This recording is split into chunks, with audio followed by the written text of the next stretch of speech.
Welcome back to The Edge. Here are the headlines we're looking at this week. Bing's new shopping features. Report indexing issues are actually going to Google Search Console. Elementor updates address core web vitals. And Google adds links to search featured snippets leading back to their own Google search results. You don't know the power of the dark side. May the 4th be with you. You're listening to News from The Edge for the week of May 3rd and 4th, 2021, here on Edge of the Web Radio.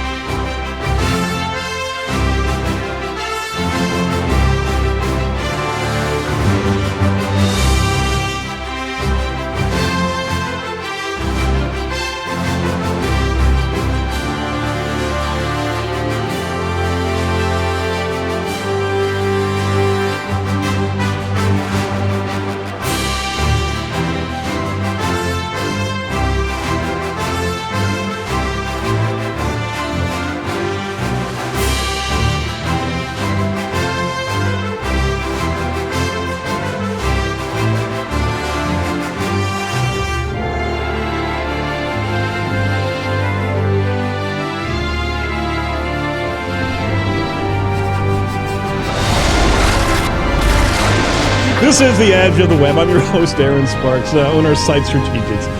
Every week, you confuse me, Jacob, on a regular basis. And we also bring amazing guests to speak with regarding digital trending topics and digital marketing trending topics here. Each week, we're also covering SEO and the digital marketing news of the week, separate from our interview podcast, getting more news to you from the galaxy on a regular basis. So check out all the recent shows over at Edge of the Web Radio. That's edgeofthewebradio.com. This is the Site Strategics digital marketing news desk of Edge of the Web, the title sponsor for the show. Joining me, kind of agog and astounded right now, is the indomitable Mordy Oberstein, SEO liaison at Wix. What do you think about that intro, sir? Every week, I'm surprised at how big of a hot mess the intro is. But in editing, it's never a hot mess. Absolutely. Right. No. I do listen to our podcast. I like to hear myself talk, and I'm like, wow, they edited that out. That's good. That's Jacob. He's good. Hey, Jacob, how's your shirt? It's very nice. No, not that shirt. Oh, I don't have it yet. The special shirt. It should be coming in this week, I hope. I hope he mailed it. He said he did. This was absolute madness for our listeners at home or in the car, or wherever the hell you are. Yep. We were all in Clubhouse with Barry Schwartz. Right. And I don't know how this came up, but Barry and all of them at the SMX crew wore these cat shirts that someone designed while they were doing LSD. and it came up during Clubhouse, open mic SEO, 10 a.m. Eastern Standard Time on Clubhouse every Wednesday. And Barry said, hey, if somebody finds a picture of me online wearing this shirt, I will sign it and mail it to you. And guess who found the picture? Mr. Man. Our own Jacob. Yep. Heck yeah. I'm and thinking Barry signed it and mailed it. Frame it. Absolutely. Right here. We need right on back the wall with a Barry Sports signature. Now, he came in actually with a tear in his eye into my office going, you won't believe what I've done. This is amazing. And Allie was excited too. So like inside scoop, I was talking with Karen and Lyden about this, and we're both like, what the hell's going on here? Barry's mailing his clothing to people now. When you get it, are you going to sniff it? It smells like Barry. We've been weirder. I mean, I actually asked Rand Fishkin to mail me his mustache.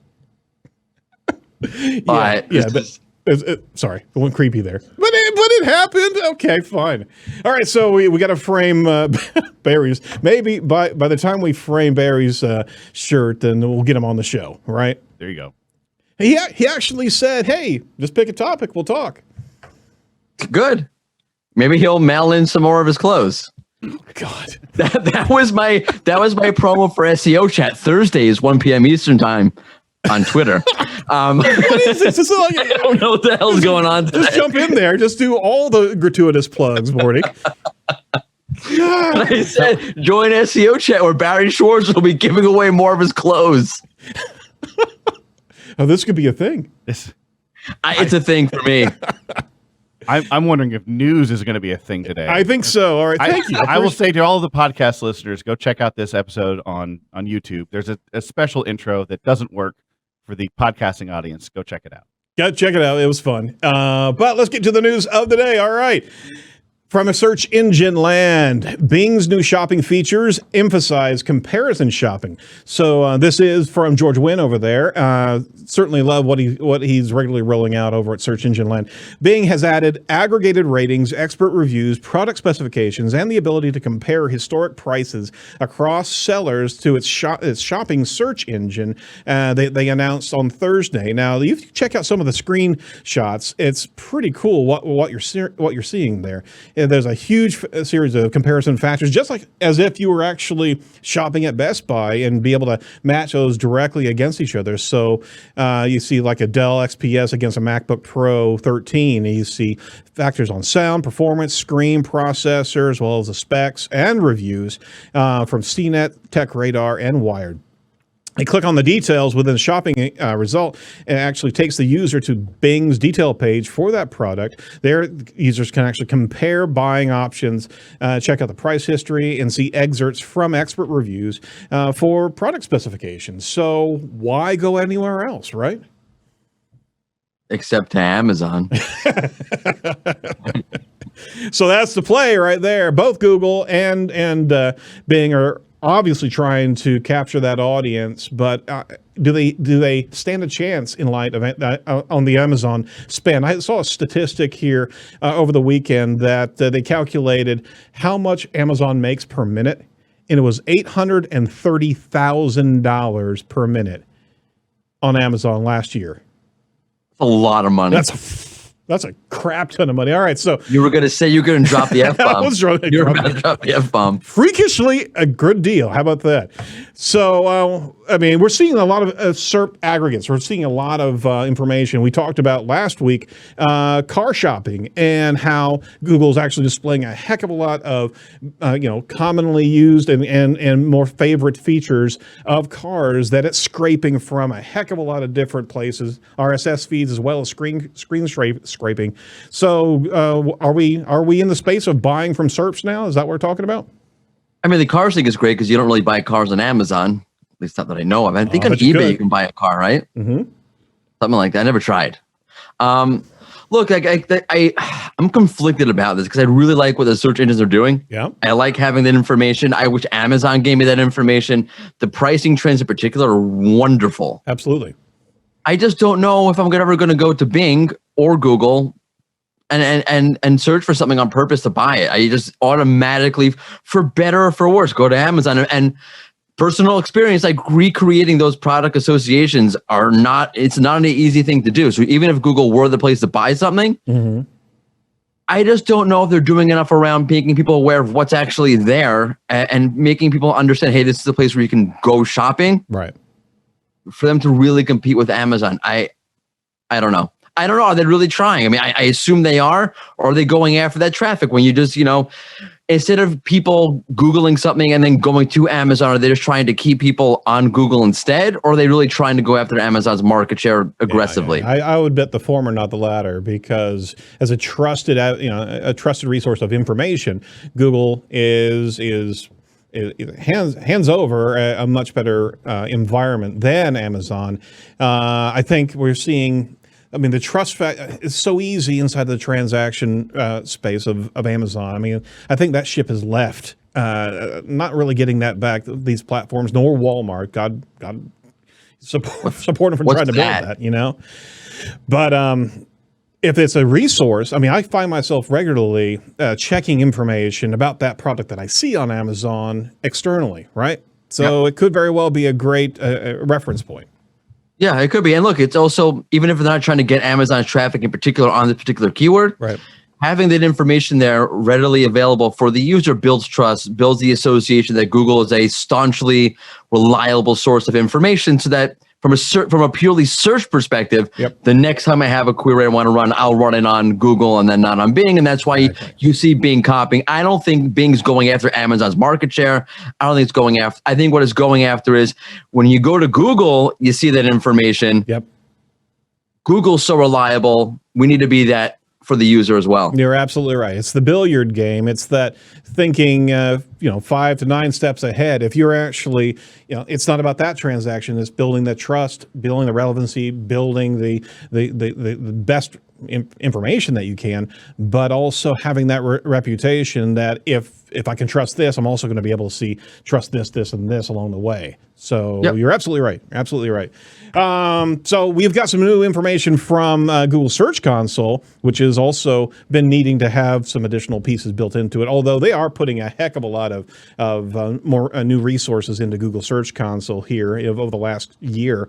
How to report index issues in Google Search Console from Matt Southern over at Search Engine Journal. Google Search Console is now letting site owners report indexing issues with a click of a button. The feature is being tested via a pilot program in the U.S. following the success of a prior test, which allowed Search Console users to report urgent bugs. So we're now actually having a new way to feedback indexing issues that we come across the page. And we have actually seen some bugs here recently of pages getting de-indexed and re-indexed, Morty, over the course of the last few weeks, if I'm not mistaken. So is this a response to some of that that's happening, or was this already a planned feature that just happens to be timed along with some indexing issues that have been reported by site owners?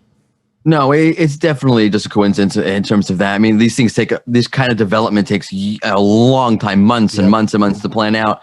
So I don't think you're seeing this as a knee-jerk reaction to anything that's going on now or any bugs that are going on now. Mm-hmm. There definitely have been over the past, I don't know, was it a year and a half, 2 years? No, it's got to really, there have been more bugs than usual. Yeah. I don't know if you remember, I'm sure you remember why I'm asking you this, when there was just this like slew of bugs going on. June of last year, there's a huge index issue, right? Yeah, so I mean, and there was a whole series of them going back. I mean, I was still at Rank Ranger back then. Yep. So it had to be a while ago. Maybe it's in reply to that, or response to that. I'm so curious how this rolls out and how this happens, because everybody, every SEO, like submit, just for the sake of submitting stuff. Right. But I don't know how they're going to deal with the volume of it. I would imagine there's going to be a crazy amount of volume, but it does make sense for the average person. This is, again, I think Google's trying to make search and its tools way more equitable. Yeah. This is a horse or a soapbox I've been on for a long time. I don't know why I said horse. A soapbox I've been on for a long time. Yep. People go into Search Console. They see the performance information. That kind of makes sense. Clicks, impressions, average rank. And then you see the whole crawling side of Search Console. And it's, what is this? Right. And being able to understand that and being able to reach out to Google to better understand that does make Search Console more, I guess, democratic or equitable or accessible is the word I'm looking for. So I get why they're doing it. I think it's a great thing. I just wonder, like, how many requests are they going to get? Well, they're going to have to throttle it, just like they have any type of re-indexing requests. They throttle it down to, I think there's 10 a day, if I'm not mistaken. If you're getting any type of AMP issues, they got a ceiling, so they're going to have to adhere to the same throttling. The question is that what constitutes an indexing issue, right? Is that if site owner says these pages don't show up, or my entire section doesn't show up, there's a reason why, probably. And we also understand from our recent news is that Google is looking at different sections of a website differently. So it could very well be you're not indexed because of a number of different reasons on that. So it's not an error. It's not a bug. It's Google's choice not to showcase or even show up that particular area. Yeah, I mean, but at least you'll get help if you're someone who doesn't understand what the heck is going on. Like, what? Right. You couldn't access my robot.txt. Like, what's going on here? You'll at least get some help. Yeah, you will. You will. Good. So you have a form that actually is asking the site owner to provide their name, the website URL. You can also describe their issue by selecting from different options. My website or web pages are not indexed in Google search, or my website or web pages are indexed but aren't ranking appropriately in search results. Now, what? Every SEO is not ranking appropriately. That's more like a gag option. I'm not first. I'm not first place. Right. All my pages aren't first place. For what keywords? All of them. So I don't know if that particular option will go away or not. All right. So, third article, real quick. I wanted to reference Search Engine Journal from Roger Monti. Elementor, which is a web page building tool inside of WordPress, updated their information and addressed a core web vital issue. The popular WordPress page builder actually announced an update focused on delivering faster page loads. The update introduced improved efficiencies in how JavaScript and CSS files are delivered. These changes are in Elementor version 3.2, and they promise to improve core web vital scores. So now you're starting to see the different web page builders and CMS tools starting to really pay attention to core web vitals, as we've been talking about it for the last for this year. Actually, we've been talking CWV literally since I think June or July of last year, when it's really started to, actually May, whenever it first came out. So we've got CMS tools that are starting to really dig in here, and it's a challenge, because in WordPress, there's an awful lot of clunkiness of all these different plugins that stack onto each other, and you can't really minify these scripts efficiently. So that's a whole nother show unto itself. But Morty, what say you on Elementor getting in front of this, or at least trying to respond to it? No, that's good. I mean, this is what all the CMSs should be doing, and it's I think Roger, I forgot how he wrapped up the article, but he wrapped it up really, really nicely with that last H2. So go check out the articles. I can't remember it, but I'm like really covering this well. I'll quote right here. It says, "It's encouraging to see more and more companies step up and to make these important updates. The announcement by Elementor is an exciting development for users of the plugin and puts the pressure on the rest of the WordPress ecosystem, from plugins to theme makers, to keep up with Elementor." How about that? Yep. I mean, it's really smart what they did. Yep. Really smart what they did. Thank you for reading that, by the way. Of course. And look, and the way that they did it was, look, they made an infrastructure change. It seems like I was trying to find information about what exactly they did, because hey, it's relevant to me. But but their video series is really nice. So what they did was they made a change to the infra, it seems like, right. And then they released a video series about what you can do as a user to best optimize for Core Web Vitals using Elementor, which is exactly how you need to do this, right? If there's infra that's blocking, it first needs to be handled. Then you can walk the user through what they can do on their side to update or to optimize for Core Web Vitals. And those videos are really good. You should definitely check them out. They're really nice. No, absolutely. No. So they've invested a lot of time in that. And I mean, it really does look like not only they're taking it seriously, but they're trying to educate the CMS industry as well a bit. It's great to be able to see leaders jump in there. All right. So if you're using Elementor, make sure that you level up to the newest update. But pay attention to, as you update any particular CMS, you got to see how everything shakes out with all the other tools that you've got plugged into it. If there's plugins that can't make the jump, you got to pay attention to that. Just don't do things willy-nilly, and don't assume that as soon as you upgrade to 3.2 Elementor that your Core Web Vitals issues are over. You got no, and that's what they did. They went through and showed you now what you need to do. That was really on target. Excellent. You know what's also on target? You know, we used to actually have a logo. Our Site Strategics logo was a target on a computer screen. Yeah, we changed it well over 5 or 6 years ago to the rocket. Bring that back. Yeah, we should. It was an awesome logo. Actually, I was constantly told nobody understood what the hell that was. But you know what? I'll definitely bring it back. Absolutely. It makes the sense. rocket ship is much better.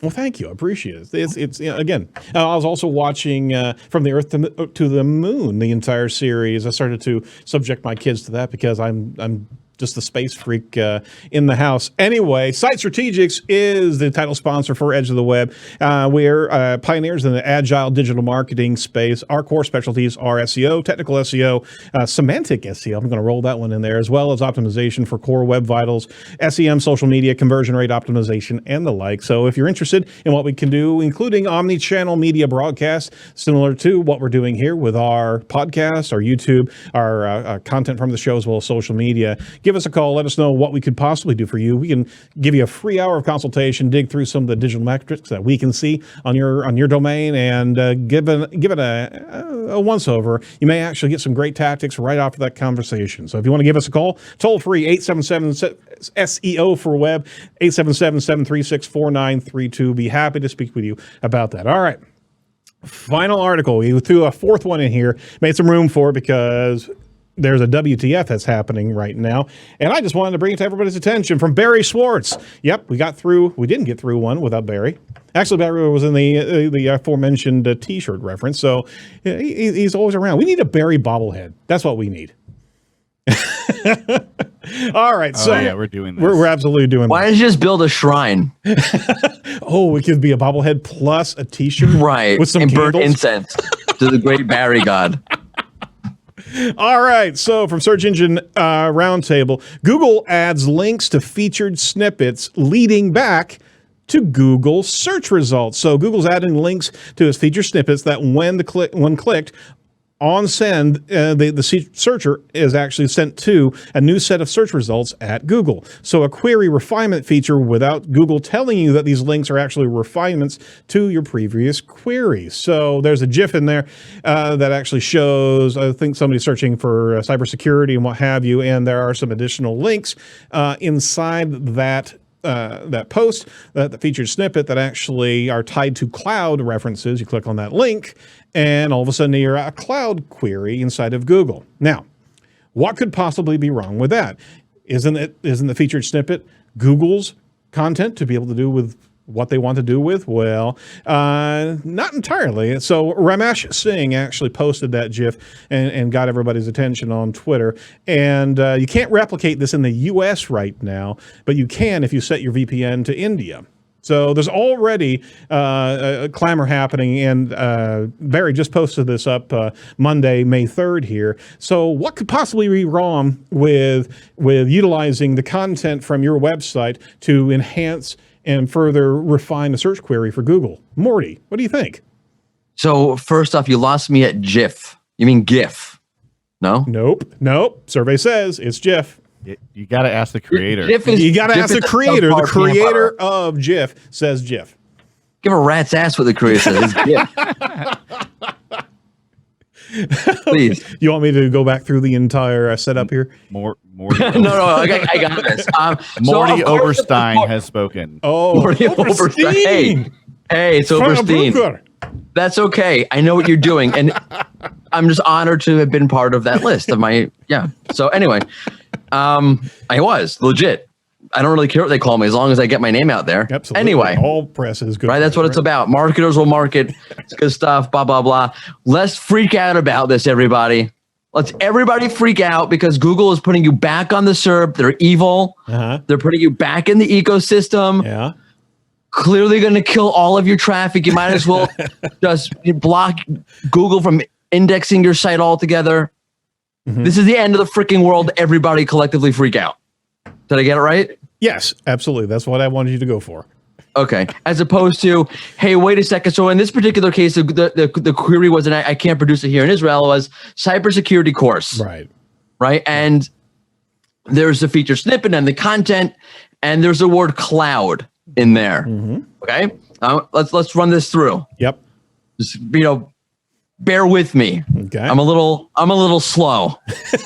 So you have the word cloud, and there's a hyperlink for cloud, and it takes you back to a SERP that talks about the cloud. Right. As it applies to cybersecurity. Right. Yes. Right. Not like clouds in the sky, but the cloud. Exactly. Right. Why would I click on cloud? Pray tell. Because it's got a pretty blue link. Why not? Because it has a pretty. That's really why you click on things, isn't it? It is. It really is. It really is. Okay. And if they have little stars trailing my mouse, I'm even happier. I haven't played with this. I'm curious. Does clicking on cloud give you different results than just searching for cloud right out of the gate? Is it that would be interesting to study based on cybersecurity, or is it just cloud. That's a word I know. And can we go? Maybe I didn't notice that. Can we go back to the? Oh, it went to cloud security. Yeah. Well, there's like a screen between the. Good. So it gives you. That's really interesting. So it talks about the cloud in context of the actual. Okay, great. Right. So really cool. So the word cloud actually pulls you to the cloud security inline link on that feature It actually goes snippet. to cloud first. Does it go to cloud first? Yeah, it's super fast. So it clicks on cloud, then it says cloud, and then it looks like they click on something else, then it goes to cloud security. Okay, fine. It's Either way. Yeah, it's quick. Assuming you weren't you, Aaron, and you don't click on things because they're shiny. Why would you click on the word cloud? Inside the feature snippet. Now, inside the feature snippet. We're talking that it has prominence. It has position 0 amongst all the ads as well. Oh, now there's no position 0. It's all organic. Yeah. So position 1. It was right at the top there. And I'm trusting feature snippet. I'm actually going to trust that link more so than most of the links on the page because Google's giving me some relevant information, right? Right, but you're clicking on the word cloud because you don't know what it is. If I knew, I know. I'm not clicking on cloud. I know what it is. Okay. Okay. All right. So if you're trying, it's like a citation in a paper. Right. Right. Is someone like, oh no, there's a citation in here. They're never going to finish reading the paper. They're going to get stuck in the citations. Because that's literally what SEOs are doing right now. All right. You're clicking on cloud because you don't know what the freak the cloud is. So you're trying to get information. Assuming that you get the information you need about cloud, you're going to go back and to your original query. No. Well, I don't know. I could be chasing clouds. You could get stuck down the rabbit hole, right? Yep. I understand that. I've done and that. by the way, and if you get stuck down the rabbit hole, you might end up clicking on somebody else's URL, which might actually be your URL. Oh, right? Now you're just you're painting in fictional colors. Let's talk about the unseen consequences, not like, oh, there's the link. So now, okay, let's say, so there's two options. You go to another SERP, right? You see the feature snippet. You don't click on anything because you get the information you need. It's just a general problem. Right. You click on that link so that site owner is happy, or you go back to the original feature snippet because now you got the citation information that you need, and you continue on your merry way again. I think there's. Let's all freak out. I think there's a more option. I think there's an option C. I think there's an option C of clicking on that link, right, and then furthering your refinement off of that link, which is probably even a more refinement on what your original query is. And I think that's the whole point of what Google's trying to do. I know, but like you're just trying, again, it's citation information. Like how far is that rabbit? Again, it might, and there's links. I just want to know what the CTR is on that cloud link. That's what I want to know. I'm saying like, it's not like Google's just trying to offer ancillary information to help you understand what the hell you're reading and everybody's freaking out. But it's my SERP. It's my SERP, and it's my content that you're using for your feature snippet, right? And now you're actually inserting links that I didn't even agree to, right? But Google's just trying to help you understand what the hell you're reading. But they're evil. I get it. They're evil. Damn you for helping the user trying to understand what that word means. Damn you to hell. All right. I see where you're going here. I see where you're going. You don't know the power of the dark side. That's what I'm saying. I also understand your concern. I feel like we're in therapy here. I also understand your concern and validate your feelings. Tell me how you really feel, though, Mordy. I feel like it's ridiculous. Everyone's freaking out about everything. I think the larger narrative is that you keep seeing here and over and over and over again that Google keeps trying to refine the user's query. Right.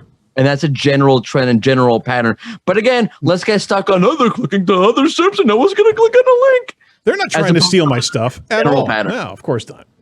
Okay. By the way, like 15 SEOs just unfollowed me on Twitter after I said that.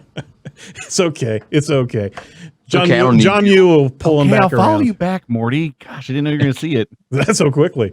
All right. So with that, I doubt that this is the actual topic for SEO Chat. 1 p.m. Thursday, 1 p.m. Eastern every Thursday. So SEO Chat, hashtag SEO Chat. What's the topic this week? Accessibility and SEO and the overlap of accessibility and SEO. Check it out, 1 p.m. Eastern Standard Time on Twitter on Thursday. Excellent. And if they have any citations, don't click them. Yeah. Also, if you don't show up, that means you don't like accessibility and you're just a jerk. And we can report you for ADA non-compliance. Right. And you will be sued. There will be blood. There will be lawsuits.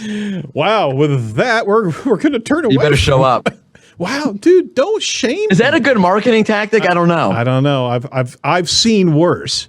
Hey, hey, you deserve better. All right, yeah, we certainly enjoy SEO chats. Check it out, and also go to the open mic for SEO. It's almost like a Mordy advertisement. Yeah, I know. By the way, open mic for SEO got a little messed up because my guest canceled. Hey, you want to host it with me, Aaron? Do I want to host it? I think I'm doing something someplace else. Oh gosh. Well, theoretically, show up anyway. I don't know what we're talking about. What's my schedule? I don't know special guest. Hold on a second. Let me see my schedule. Yeah, I think I could do that with you. Okay. All right. Let's do that. What are we talking about? Are we talking about feature snippets? Let's talk about feature snippets. You want to talk about feature snippets? Go ahead. Let's do that. Perfect. Done deal. It's on. It's going to be terrible. I got to redo the banner now and update everything. Okay, but it's all right. It's exciting. There we go. It's news happened right here. Things are breaking right here on the Edge of the Web podcast. Or we just broke Edge of the Web podcast. One or the other. Okay. Tune in to Open Mic. We'll see what we can break over there. All right, folks. So that's it for the Edge this week. Thank you, Morty. I really appreciate your help in the show. Thank you for tolerating me. Always a pleasure. Check out part 2 of the Pedro Diaz interview. Had a great time covering critical thinking and SEO. Be sure to like, comment, and subscribe to our YouTube channel. Get updated when we go live or when we throw out some great intro graphics like this show. So thank you very much, Jacob. Appreciate it. From all of us over at Edge, stay safe, stay well, and do not be a piece of cyber driftwood. We'll talk to you next week. Bye-bye.